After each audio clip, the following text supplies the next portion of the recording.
Nah, ini nanti akan dilanjutkan dengan stasiun-stasiun lainnya. Bahkan kalau bisa nantinya free dari electricity yang kita membebani PLN.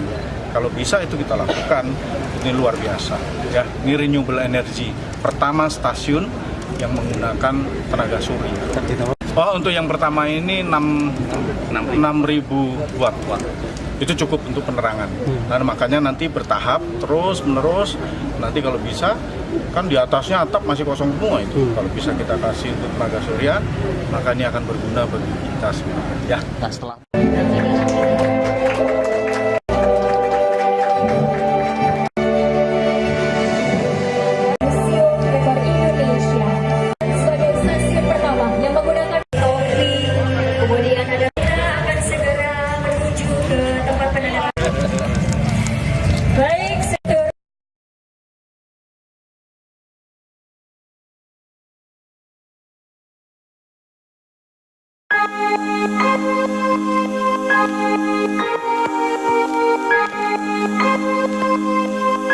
Thank you.